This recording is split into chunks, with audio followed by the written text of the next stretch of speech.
बिहार के लोग 8 रुपए प्रति लीटर डीजल एक्स्ट्रा पैसा दे रहे हैं क्योंकि शराबबंदी लागू है।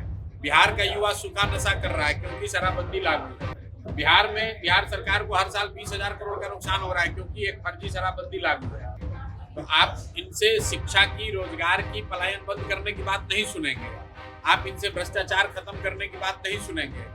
इनसे आप बिहार के नवनिर्माण की, विकास की बात नहीं सुनेंगे। इनसे आप नीट चालू करने और बंद करने की बात सुनेंगे। यूजीसी पर जिन लोगों को हमने चुनकर सरकार में बैठाया है, उन्होंने ही यूजीसी का कानून लाया है। लेकिन लोगों ने लाठी खाने के बाद भी उसी नीतीश कुमार, उसी एनडीए को वोट दिया है। जैसा कि आपको पता है, चुनाव परिणाम आने के बाद पश्चिम चंपारण गांधी विद्यालय आश्रम, जहां से पूरे अभियान की शुरुआत आज से 3 साल पहले हुई, वहां जन स्वराज के कुछ साथियों ने, हम लोगों ने एक दिन का मौन उपवास रखा था और उसके बाद ये घोषणा की थी कि बिहार को बदलने का जो संकल्प है, बिहार के नवनिर्माण का जो संकल्प है, उससे हम लोग बिल्कुल पीछे हटने वाले नहीं है और पूरी दृढ़ता से, ईमानदारी और शुद्धता से आने वाले वर्षों में फिर उतनी ही ताकत से उसके लिए लगेंगे। बिहार नवनिर्माण अभियान शुरू हो, उसके लिए जरूरी है कि जनसुराज की जो अपना जनसुराज का संगठन है, जनसुराज से जो जुड़े हुए साथी हैं, उनको फिर से पुनर्गठित किया जाए, उनको फिर से संयोजित किया जाए। इसीलिए बिहार नवनिर्माण अभियान की शुरुआत से पहले मैं सभी जिलों में जा रहा हूँ, संगठन और इस विचार से जुड़े हुए लोगों से बातचीत कर रहा हूँ, उनके राय सुन रहा हूँ, कहाँ गलती हुई, कहाँ चीजों को और बेहतर किया जा सकता है और आने वाले समय में जनसुराज किन मुद्दों को लेकर आगे चले, इन पर साथियों का राय विचार सुना जा रहा है, ताकि इन सब के बात को सुनने के बाद बिहार नवनिर्माण का अभियान जब शुरू हो तो वो सही मायनों में बिहार की जनता की आवाज हो और बिहार में जो हम लोग करना चाहते हैं उसको बल मिले।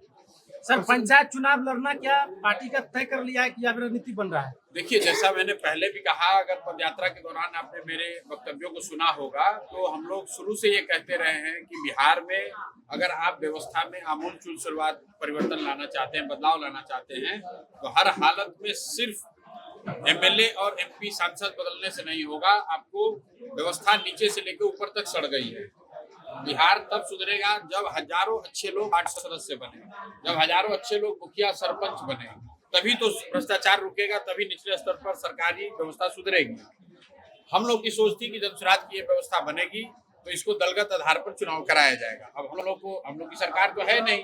अब हम लोग जाकर अपने पार्टी के साथियों से राय विचार कर रहे हैं कि भाई, चुनाव तो पंचायती राज का फिर पुराने तरीके से ही होगा, तो क्या जनसुराज को उसमें अपने दलगत आधार पर चुनाव लड़ना चाहिए, जनता के बीच जाना चाहिए कि अगर आप पंचायत के स्तर पर स्वच्छ व्यवस्था चाहते हैं तो व्यक्ति को न देखकर, जनसुराज के विचार को देखकर वोट कीजिए और एक बार मौका दीजिए, ताकि बिहार में स्वच्छ छवि के मुखिया, सरपंच, जिला पार्षद, वार्ड सदस्य जीतकर आए, ताकि जो पंचायत और निचले स्तर का भ्रष्टाचार है, कम से कम उसको तो सुधारा जा सके। तो अभी ये चर्चा चल रही है।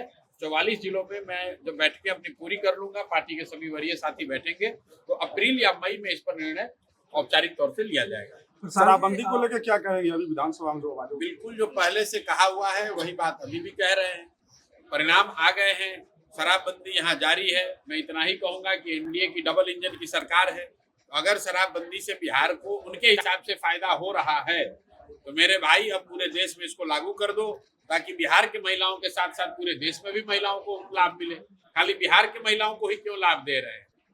बिहार के लोग 8 रुपए प्रति लीटर डीजल एक्स्ट्रा पैसा दे रहे हैं क्योंकि शराबबंदी लागू है। बिहार का युवा सूखा नशा कर रहा है क्योंकि शराबबंदी लागू है।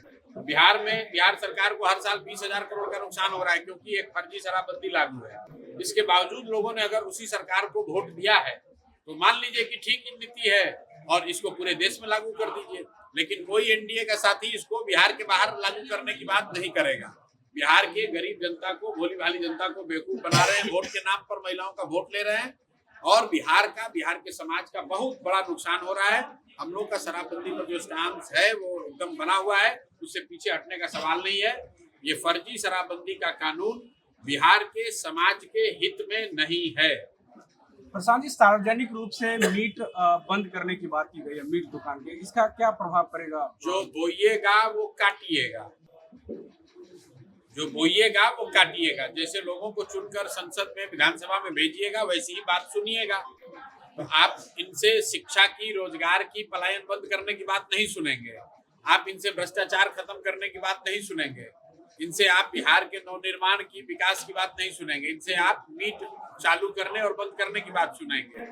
बस एक आंकड़ा आपको बता देता हूँ, देश में मांसाहार वाले लोग बिहार देश के 5-7 उन राज्यों में है जहां सबसे ज्यादा नॉन वेजिटेरियन है as a proportion to the total population. सबसे 80%, करीब 80% लोग यहाँ पर नॉन वेजिटेरियन हैं। तो जो बेच रहा है उसको लाइसेंस मिलना चाहिए, सफाई होनी चाहिए, शुद्धता होनी चाहिए, वहां तो ठीक है। लेकिन अगर उसको आप समाज को जाति धर्म के नाम पर बांटने के लिए कर रहे हैं, आपस में लड़ाने के लिए कर रहे हैं, तो वो गलत है। और जो लोग कर रहे हैं आपको और जनता को मालूम है कि वो क्यों कह रहे हैं। यूजीसी पे आपकी पार्टी क्या स्टैंड रखती है, क्योंकि यूजीसी खुद मानती है कि 118% भेदभाव बढ़ा है। यूजीसी पर जिन लोगों को हमने चुनकर सरकार में बैठाया है, उन्होंने ही यूजीसी का कानून लाया है। और वो अभी जो मामला है विचाराधीन है कोर्ट को निर्णय देने दीजिए, उसके बाद उस पर बताया जाएगा। प्रसाद जी, कल चौकीदार दफादार पर लाठीचार्ज हुआ है, क्या लग रहा है? फिर वही बात है मेरे भाई, चौकीदार दफादार हो, आंगनवाड़ी सेविकाएं हो, बच्चे हो, महिलाएं हो, किस पर लाठी नहीं चला है। लेकिन लोगों ने लाठी खाने के बाद भी उसी नीतीश कुमार, उसी एनडीए को वोट दिया है। तो अगर आप लाठी चलाने वाली सरकार को चुनेंगे तो लाठी ही खाएंगे।